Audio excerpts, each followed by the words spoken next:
George and Max have exploded into an all-out feud with a war of words against each other. So let's get into how this happened, what they've said about each other, and also what the significance of it is going forward. After Max was demoted from pole position in Qatar due to a one-place grid penalty, he was absolutely livid. Despite this, he still went on to take the race win, and it was only after the race when he chose to speak out about Russell's behaviour in the steward's room. I was quite surprised when sitting there in the steward's room with what was all going on. It was honestly very disappointing because I think all of us here, we respect each other a lot. I have been in that meeting room many times in my life and my career with people that I have raced, and I have never seen someone trying to screw someone over that hard. For me, I lost all respect. He always acts extremely polite in front of the cameras, but if you sit together with him personally, he is a completely different person. Coming into Abu Dhabi, I for one could not wait to see what George would say in response, but even in my wildest dreams, I never thought that it would get to this level of beef between the two drivers. Now, there's a hell of a lot of quotes to get through from both of the drivers, so let's pick through them one by one.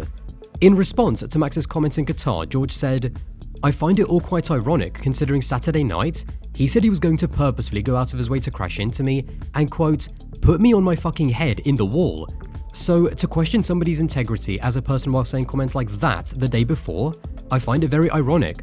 I'm not going to sit here and accept it.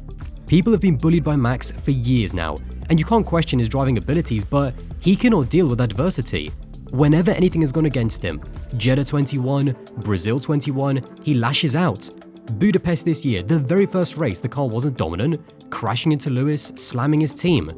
For me, those comments on Saturday night and Sunday were totally disrespectful and unnecessary because what happens on track? We fight hard, it's part of racing.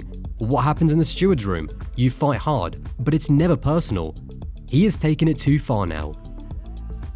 And now, it's difficult to know exactly the timeline of when each driver said what in response to the other, but when Max was asked again in the press conference about his comments in Qatar, Max reiterated that he had absolutely no regrets and once again said, "In my whole career, I have never experienced what I experienced in the steward's room in Qatar, and for me, that was really unacceptable." From here, George basically decided to go on the attack, first talking about their interaction in the build-up to the race. I almost joked with him on the driver's parade about this with Carlos and Checo. I came around, put my arm around him and laughed, "How are you doing today?" And I said to Carlos jokingly, "Listen to what this guy said to me yesterday." Even Carlos said to Max, "Look, you do the exact same thing in the steward's room. He did the same on Sunday. There's nothing wrong with that. Lando kept it flat through the yellow flags. He raised it on the radio. It's not personal. It's just part of racing. We have got a guy who's on top of this sport and who feels that he is above the law. He is entitled to his own opinions, but coming out and saying that publicly and slamming me publicly, I am just not going to accept it, and I'm going to tell people what the reality was." You would think that that would be the end of it, but no. As usually happens with F1 on social media, out of nowhere, Abu Dhabi 2021 also got thrown into the equation off the back of George talking about Max and the way that he reacted in the steward's room. It's funny because even before I said a word in the stewards, he was swearing at the stewards. He was so angry before I'd ever spoken. Then in reference to Abu Dhabi 2021, he said, "Could you imagine if the roles had been reversed and Max losing that championship in the manner that Lewis lost that championship? Mazzy would be fearing for his life." The cherry on top is that given how much Christian Horner and Toto Wolff absolutely love the attention, there was no way that they were going to miss out on this beef. And after Horner in Qatar said, yesterday's penalty was based more on hysterics from George, who has been quite hysterical this weekend, Toto Wolff also decided to chime in with a dig at Horner, saying, "How can he feel entitled to comment about my driver? Yapping little terrier, always something to say." Not an ounce of irony in that statement. In terms of the Toto aspect, what I found really interesting is that whilst he felt comfortable criticizing Horner because there's not really any consequences for doing that, he was very careful to not say anything critical towards Max, which is obviously because it goes against his underlying mission to sign him for 2026. To me, this really is bizarre because he was trying to put on this facade of wanting to back his driver, despite the fact that in the back of his mind, he knows more than anyone else that if he had the chance to drop Russell for Verstappen, he would do it in a heartbeat. And so Toto's whole role in this comes off as completely pointless and fake, because we all know that he's not going to compromise his relationship with Max, and so he's basically just making noise for the sake of making noise. The important thing to remember is that no one watching this video actually knows what was said in that steward's room, because at the end of the day, it's that classic example of we are hearing the exact same story from two different perspectives, and each one is being told and probably exaggerated a little bit to suit their own narrative. To be honest, I don't really have an opinion on who is right and who is wrong, because if you're a Max fan, you're going to back Max, and if you're a George fan, you're going to back George. What I think is more interesting is that George felt the need to go on the attack, which I think indicates an underlying frustration beyond what happened in Qatar. I get George wanting to defend himself because unless you have no bottle whatsoever, then that should be the natural reaction of anyone.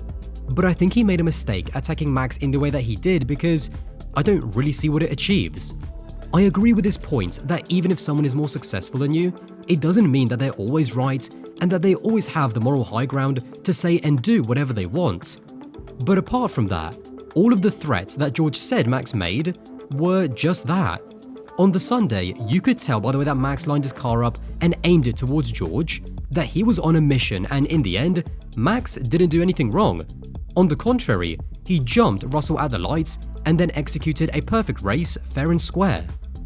To me, this is definitely more of a Russell story more than anything else, because when Max said that George was being two-faced and was actively pushing for him to get a penalty, or whilst it was surprising that Max actually came out and said it, it shouldn't surprise anyone. Drivers are always going to be selfish if they see an opportunity to gain an advantage and weaken their rival in the process. Both in and out of the car, their brains are wired to think like that. Criticizing another driver personally and questioning their character, whilst it's definitely not something that everyone feels comfortable with, it's all part of the psychological warfare that comes with competing in high-level sports.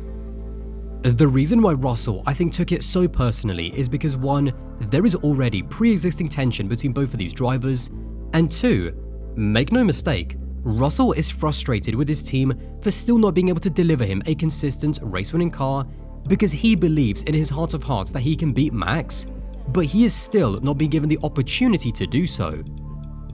I have absolutely been loving this war of words between Max and George, and my only problem is that it's come this late into the season. I think these kinds of rivalries between drivers before they've even really had a chance to fight for the title against each other is healthy for the sport, because it lays the foundations with a little bit of needle between the two drivers for what hopefully is going to be a very exciting and passionate title fight in the future. That is actually one of the things that I think has been a little bit tame about this season in comparison to, say, 2021 with Lewis. Given that Max and Lando are really good friends, it always felt like Max kind of had Lando in his pocket mentally, because I think Lando, both on and off the track, has tried really hard to maintain that respect and friendship that they have. At the end of the day, this entire scenario feels like a bit of a petty argument between two very different people at the end of quite literally the longest season in the history of the sport. As far as Toto's contributions to all of this, it's pretty pathetic if you ask me, because if you want to talk about someone with ulterior motives, Max and George have now basically guaranteed that they can never be teammates, and despite trying to look like he's backing his driver, we know Toto would kick George out for Max in a heartbeat if he could. Old school rivalries like this, where there is real hatred and now extra intensity and extra motivation to beat the other, do not come around very often.